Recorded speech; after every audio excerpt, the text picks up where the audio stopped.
नमस्कार दोस्तों, स्वागत है आपके अपने यूट्यूब चैनल लखनऊ एकेडमी में। आज हम आप लोगों को बताने वाले हैं सीआईएसएफ की वैकेंसी के बारे में, जो अभी 7 सितंबर 2022 10:01 पे रिलीज़ हुई है रात में। हमको टाइम नहीं मिल पाया वीडियो बनाने का, थोड़ा लेट हो गया, माफ़ी चाहूँगा। ये वैकेंसी आई है CISF ASI stenographer and head constable ministerial 10+2 level की, जिसमें 540 पोस्टों के लिए वैकेंसी आई है। और इसका एप्लीकेशन फॉर्म फिलअप करना शुरू होगा 26 तारीख यानी 26 सितंबर से, और लास्ट डेट है अप्लाई करने का 25 अक्टूबर 5 PM तक। इसकी जनरल और ईडब्ल्यूएस तथा ओबीसी की जो फ़ी रहेगी वो 100 रुपये, जबकि एससी एसटी और फिज़िकली हैंडीकैप्ड लोगों का कोई फ़ीस नहीं लगेगा, कोई चार्ज नहीं होगा। और फ़ी पे करने की लास्ट जो डेट है वो 25 अक्टूबर होगी, 25/10/2022, यानी कि जब फॉर्म फिलअप होना बंद होगा उसी टाइम फ़ी भी पे होनी बंद हो जाएगी। मिनिमम एज इसमें 18 साल मांगा है और मैक्सिमम एज 25 साल। एज सबसे बड़ा एज फैक्टर है इसमें। एज जो होनी चाहिए आपकी 26/10/1997 से 25/10/2004 के बीच में आपकी डेट ऑफ बर्थ होनी चाहिए। एज रिलैक्सेशन भी है इसमें, ओबीसी की अलग है, एससी एसटी की अलग है, जबकि वहीं जनरल और ईडब्ल्यूएस के लिए कोई एज रिलैक्सेशन नहीं है इसमें। Assistant sub inspector ASI stenographer की 122 पोस्ट है, जिसमें 10+2 इंटरमीडिएट एग्ज़ाम मिनिमम क्राइटेरिया है।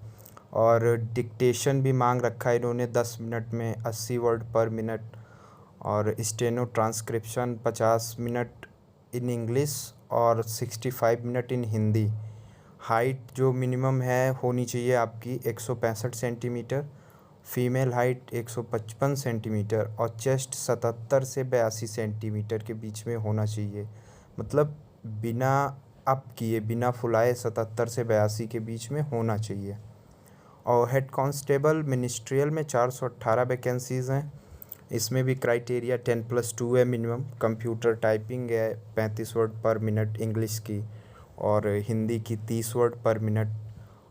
और बाकी तो फीमेल की 155 सेंटीमीटर हाइट मांगी है इन्होंने, मेल की 165 सेंटीमीटर, चेस्ट 77 से 82 सेंटीमीटर है।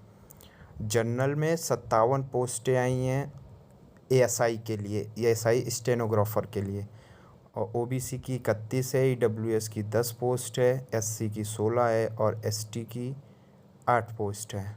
हेड कांस्टेबल मिनिस्ट्रियल में 182 पोस्ट है, जिसमें 182 पोस्ट जनरल की है। टोटल 418 पोस्टें हैं। ओबीसी की इन्होंने 112 पोस्ट दे रखी है हेड कांस्टेबल मिनिस्ट्रियल में, और ईडब्ल्यूएस में 34 पोस्ट, बाकी एससी एसटी में 61 और 29 पोस्ट दे रखी है। और अगर आपको और डिटेल नोटिफिकेशन जानना है तो यहाँ से आप क्लिक कर सकते हैं, जैसा कि हमने क्लिक किया, और अभी हम दिखाते हैं आपको खोल के। ये देखिए, recruitment of assistant sub inspector stenographer and head constable ministerial in CISF 2022। जैसे कि मैंने आपको पहले बता ही रखा है कि जो डेट शुरू होगी हमारी एग्ज़ामिनेशन की, फॉर्म फिलअप की, वो है 26 तारीख 9वां महीना 2022, और क्लोजिंग डेट होगी 25 अक्टूबर शाम 5 बजे तक। और एप्लीकेशन जो आपका सबमिट होगा वो केवल ऑनलाइन मोड में होगा। उसके बाद पैरा नंबर 1.2 में इन्होंने दिया है फिजिकल स्टैंडर्ड टेस्ट यानी PST, documentation, written examination, skill test, medical examination, ये सब जो होंगे। इसमें सबसे बड़ा फैक्टर ये है कि सबसे पहले आपका पीएसटी होगा, फिजिकल स्टैंडर्ड टेस्ट। उसके बाद आपका डॉक्यूमेंटेशन होगा, यानी कि डॉक्यूमेंट वेरिफिकेशन होगा। उसके बाद आपको कंप्यूटर बेस्ड एग्ज़ाम देना है। तो जो बच्चे पीएसटी अपीयर करने से डरते हो या ना जाना चाहते हो पीएसटी में, तो वो अपना फ़ी वेस्ट ना करें। क्योंकि इसमें सबसे पहले इन्होंने दे रखा है एकदम क्लियरली कि फ़िज़िकल स्टैंडर्ड टेस्ट ही होगा, जिसके बाद आपका डॉक्यूमेंट वेरिफ़िकेशन होगा। अगर आप वो लेवल भी क्वालिफ़ाई करते हैं तब आप कहीं जाके रिटन एग्ज़ामिनेशन यानी कि कंप्यूटर बेस्ड एग्ज़ामिनेशन देने के लिए एलिजिबल होंगे। आइए हम आपको बताते हैं कि पोस्ट के बारे में तो हमने आपको ऑलरेडी बता रखा क्या कितनी पोस्टें इसमें इन्होंने एकदम स्पेसिफिकली अलग अलग करके भी बता रखा है कि मेल के लिए कितनी पोस्टें हैं, किस मतलब पद के लिए कितनी पोस्ट मेल के लिए है, कितनी फीमेल के लिए है, कितनी डिपार्टमेंटल पोस्ट इन्होंने निकाल रखी है। ओवरऑल 540 पोस्ट ही इन्होंने दे रखी है। और हेड कांस्टेबल का जो पे लेवल इन्होंने बताया है पे लेवल 4 है, जो कि 25,500 से 81,100 रुपये हो सकता है, plus usual allowances as admissible to the central government employees from time to time. मतलब अन्य जो पे होते हैं आपके एक्स्ट्रा जो अन्य ड्यू कटते हैं आपके सैलरी से या आपके सैलरी के एक्स्ट्रा बाद में शेविंग होके जब आप रिटायर वगैरह होते हो तब मिलते हैं, इन सब चीज़ों के बारे में बता रखा है। और हम आपको बताते हैं कि किस कैटेगरी को कितना एज रिलैक्सेशन है। इन्होंने एज लिमिट तो ऑलरेडी हमने बताया आपको कि 26/10/1997 से 25/10/2004 के बीच में होना चाहिए। एजुकेशनल क्वालिफिकेशन मिनिमम 10+2 होना चाहिए। अब हम आपको बताते हैं कि किस कैटेगरी को कितना एज रिलैक्सेशन मिलने वाला है। इन्होंने schedule caste and schedule tribe यानी नॉर्दर्न रीजन को SC ST वगैरह या फिर नॉर्दर्न रीजन ना हो के ये जो नॉर्मली SC ST हैं हम लोगों के तरफ के, उनको 5 साल की एज रिलैक्सेशन दे रखी है। OBC यानी कि अदर बैकवर्ड क्लास में इन्होंने 3 साल छूट दे रखी है। और जो डिपार्टमेंटल कैंडिडेट हैं उनको SC ST के लिए 45 साल और जबकि जनरल EWS और OBC के लिए 40 साल दे रखा है इन्होंने यहाँ ये भी बताया है कि children and dependent family members of victims killed in the 1984 right यानी कि 1984 के जो दंगे हुए थे, कम्युनल राइट्स हुए थे 2002-1984 में, उसमें इन्होंने एज लिमिट दे रखी है अनरिजर्व और EWS कैटेगरी को भी 5 साल की एज रिलैक्सेशन यानी उम्र में छूट दे रखी है, जो कि 1984 और 2002 के दंगों में मारे गए हैं जिनके परिवार या जिनके बच्चे माता पिता, उनमें अनरिजर्व कैटेगरी यानी जनरल और EWS में 5 साल की छूट है। जबकि नॉर्मल वालों के लिए अनरिजर्व और EWS कैटेगरी में कोई छूट नहीं है। जबकि OBC कैंडिडेट के लिए सेम 8 साल छूट दे रखी है इन्होंने और SC ST कैंडिडेट्स के लिए 10 साल छूट दे रखी है। उसके बाद फिर इन्होंने एक्स सर्विसमैन के लिए यहाँ बताया है और CISF personnel who intend to compete against the vacancies for limited departmental competitive examination LDC यानी वही जो डिपार्टमेंटल वाले कैंडिडेट्स है उनको 35 साल तक छूट है। For the candidates schedule tribe candidates यानी कि जो नॉर्दर्न रीजन के लोग हैं उनके लिए जो फिजिकल स्टैंडर्ड हाइट का होगा वो for the candidates except schedule tribes candidates यानी उनके लिए जो हाइट होगी वो 165 सेंटीमीटर होगी और फीमेल के लिए 155। जबकि नॉर्दर्न रीजन के लिए जो है सिक्किम, नागालैंड, अरुणाचल प्रदेश, मणिपुर, त्रिपुरा, मिज़ोरम। तो मैंने आपको बताया कि जो नॉर्दर्न रीजन के हैं मणिपुर, त्रिपुरा वगैरह के, इनके लिए जो मेल के लिए हाइट होगी वो 162.5 सेंटीमीटर और फीमेल के लिए 150 सेंटीमीटर ही होगी, क्योंकि इन लोगों को कुछ एक्स्ट्रा छूट मिलती है। और चेस्ट का जो नॉर्मली चेस्ट एक्सपेंसन लेंगे मतलब 77 से 82 सेंटीमीटर तो नॉर्मल चेस्ट होना चाहिए all category except northern region यानी कि उत्तरी भाग के लोगों को छोड़ के, जैसे हमने आपको ऊपर पहले बताया मेघालय वगैरह के रीजन को छोड़ दिया जाए तो नॉर्मल 77 से 82 सेंटीमीटर आपका नॉर्मल चेस्ट होना चाहिए बिटवीन 77 to 82 सेंटीमीटर्स। और एक्सपेंसन जो होगा यानी फुलाने के बाद 5 सेंटीमीटर आपको फुलाना पड़ेगा वहाँ पे, जबकि फ़ीमेल के लिए ये नॉट अप्लीकेबल है, मतलब फ़ीमेल को चेस्ट वगैरह से कोई नहीं मतलब नहीं है, क्योंकि उनका चेस्ट मेजरमेंट नहीं होता है। और जो शेड्यूल्ड ट्राइब्स हैं उनके लिए 76 से 81 सेंटीमीटर होता है, लेकिन एक्सपेंशन उनका भी 5 सेंटीमीटर लेते हैं। जबकि इन्होंने साफ लिख रखा है कि chest not applicable for female, यानी फ़ीमेल के लिए कोई चेस्ट मेजरमेंट नहीं होगा। और वेट आपके हाइट के अकॉर्डिंग कंसीडर किया जाएगा, तो इसलिए वेट का कोई इतना बड़ा इशू नहीं है।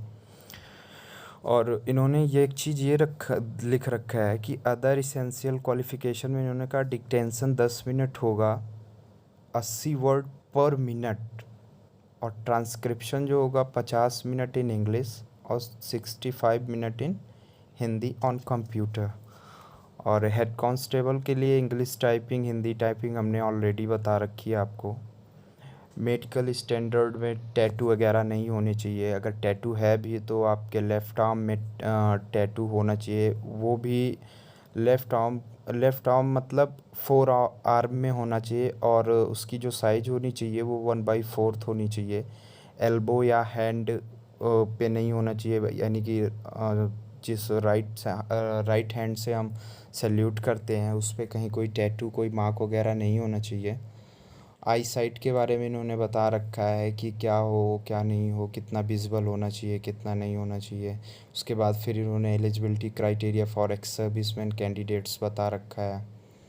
उसके बाद हम आपको शॉर्ट में बताएंगे जो बहुत ज़्यादा ज़रूरी होगी जानकारी, वही हम आपसे डिस्कस करेंगे। उसके बाद इन्होंने दे रखा है कि हाउ टू अप्लाई, मतलब कैसे आप अप्लाई कर सकते हो फॉर्म। या इन्होंने ये भी बता रखा है कि इस रिक्रूटमेंट यानी इस भर्ती के अंदर में कौन कौन से स्टेट और यूटी आते हैं। हाँ, ये इन्होंने बता रखा है चंडीगढ़, हरियाणा, हिमाचल प्रदेश, जम्मू कश्मीर, लद्दाख, पंजाब, राजस्थान, उसमें भी इन्होंने स्पेसिफिकली मेंशन कर रखा है। DIG, CISF north zone, CISF campus post Mahipalpur, new Delhi. Email ID वगैरह भी दे रखी इन्होंने, बहुत ज़्यादा डिटेल अगर आपको जानना हो। अरुणाचल प्रदेश, असम, मणिपुर, मेघालय, मिज़ोरम, अंडमान निकोबार, सिक्किम, उड़ीसा, इन सब रीजन्स को इन्होंने कंसीडर किया है इस रिक्रूटमेंट के थ्रू। और सबसे बड़ी बात, जहाँ अधिकतर मेरे भाई बहन गलती करते हैं फॉर्म फिलअप करने पे, फिर रिजेक्ट हो जाता तो परेशान होते हैं, फॉर्म मेरा क्यों रिजेक्ट हो गया, क्यों मैंने किया फिर भी मैं एग्ज़ाम देने के लिए मेरा एडमिट कार्ड नहीं डाउनलोड हो रहा है। उसमें इन्होंने ये बता रखा है कि जो फ़ोटोग्राफ होनी चाहिए आपकी, वो recent scanned colour passport size photo होनी चाहिए। और कह रखा है कि duly mentioned the date on which the photograph has been taken, यानी कि जब आप फ़ोटो क्लिक करा रहे हो, जब आप फ़ोटो फॉर्म फिलअप करने के लिए स्टूडियो पे गए हो, फ़ोटो आपने खिंचा रखी है, उस तारीख, जिस तारीख को आपने फ़ोटोग्राफ क्लिक कराया वो डेट भी आपकी मेंशन होनी चाहिए क्लियरली। उन्होंने कहा है जेपीजी फॉर्मेट में होगी, जो कि फ़ोटो की साइज़ आपकी होगी 20 KB से 50 KB। और विड्थ इन्होंने 3.5 सेंटीमीटर, हाइट 4.5 सेंटीमीटर होना चाहिए। और अगर आप इस क्राइटेरिया के अंडर में फ़ोटोग्राफ नहीं अपलोड करते हैं या डेट आपके फ़ोटो पे नहीं होती है तो आपका फॉर्म साफ साफ लिखा है कि रिजेक्ट हो जाएगा। सिग्नेचर आपका 10 से 20 KB के बीच में होना चाहिए जेपीजी फॉर्मेट। और जो डॉक्यूमेंट्स होने चाहिए आपके, वो 1 MB से ज़्यादा के नहीं होने चाहिए, यानी उसके 1 MB के अंदर ही आप मान के चलिए कि 500 KB, 700 KB, मतलब 1024 KB के अंदर, यानी 1 MB के अंदर आप डॉक्यूमेंट अपलोड कर सकते हैं। और उसके बाद एप्लीकेशन फ़ी तो 100 रुपये है ही है। और बाकी SC ST फ़ीमेल और एक्स सर्विसमैन के लिए कोई एप्लीकेशन फ़ी नहीं है। और फॉर्म जो आपका फ़िलअप हो सकता है वो 25/10/2022 5 बजे तक हो सकता है। ठीक है, उसके बाद इन्होंने दे रखा है एडमिशन टू द एग्जामिनेशन। ये सब है कि मतलब आपको एडमिट कार्ड मैंडेटरी है, जब आप PST देने जाओगे 2 कलर पासपोर्ट साइज़ फ़ोटो भी ले जाना होगा, जिस पे आपकी डेट मेंशन होनी चाहिए जो आपने लगाया है। और एक कोई फ़ोटो ID होनी चाहिए वैलिड, जिसमें आप क्या क्या कैरी कर सकते हैं, आधार कार्ड हो गया, वोटर ID हो गया, ड्राइविंग लाइसेंस हो गया, पैन कार्ड हो गया, पासपोर्ट हो गया, एम्प्लॉयर आईडी हो गया, यूनिवर्सिटी कॉलेज स्कूल की कोई आईडी हो गई, या एक्स सर्विसमैन जो हैं वो डिस्चार्ज बुक जो कि मिनिस्ट्री ऑफ डिफेंस ने उनको इशू किया है, या फिर कोई और फ़ोटो बियरिंग आईडी कार्ड हो जो कि सेंट्रल या स्टेट गवर्नमेंट के द्वारा रिलीज़ किया गया हो।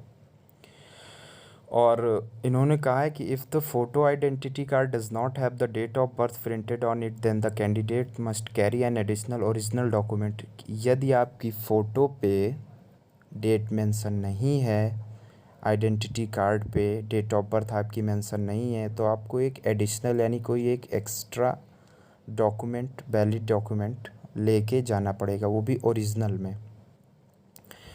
तो रिक्रूटमेंट प्रोसेस में सबसे पहले आपका पीएसटी होगा, हाइट मेज़रमेंट, फिर फिजिकल स्टैंडर्ड, अपना रनिंग वगैरह कराएंगे, फिर डॉक्यूमेंट वेरिफिकेशन होगा, और उसके बाद फिर आपका रिटन एग्जामिनेशन होगा। तो रिटन एग्जामिनेशन आपका कंप्यूटर बेस्ड होगा पहली बात तो, जिसमें 100 क्वेश्चन होंगे, और every question have 2 marks, sorry 2 marks नहीं, 1 मार्क्स ही होगा।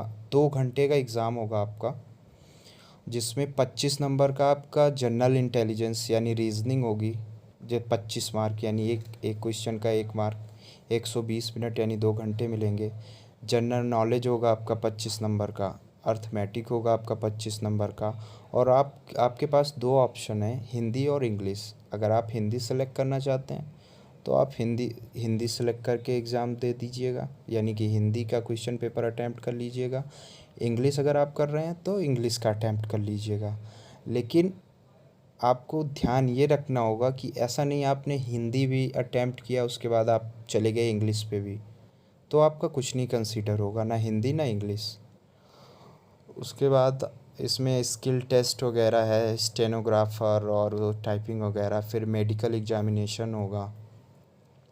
उसके बाद फिर मोड ऑफ सिलेक्शन में इन्होंने बता रखा है कि the minimum percentage of marks for qualification in written examination OMR based CBT mode यानी computer based mode for next stage will be as under, यानी कि अनरिजर्व कैटेगरी ईडब्ल्यूएस और एक्स सर्विसमैन को कम से कम 35% मार्क लाना तो ज़रूरी ही है, और एससी एसटी और ओबीसी को 33% मार्क लाना ज़रूरी है।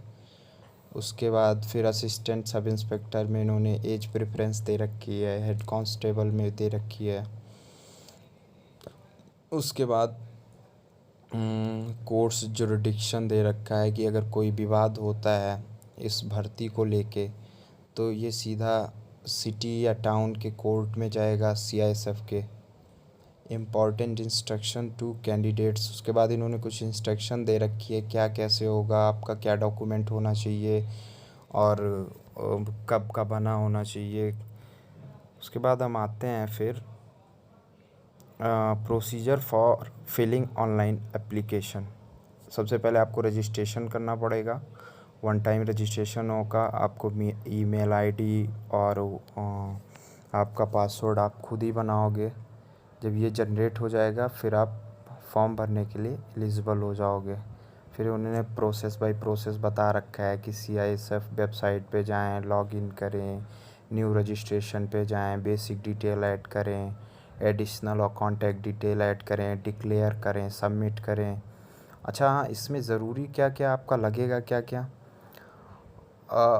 12th की मार्कशीट आपकी लगेगी, आधार कार्ड लगेगा, मोबाइल नंबर ऐड होगा, और अगर आपके पास एक्स्ट्रा क्वालिफ़िकेशन है तो वो ऐड होंगे। सारे डॉक्यूमेंट ओरिजिनल अपलोड होंगे, सिग्नेचर, फ़ोटो, बाकी जो हाइट वगैरह पूछेगा आपसे, वेट पूछेगा, आप कहाँ से बिलोंग करते हो वो पूछेगा, वो सब भी आपको फिलअप करना है।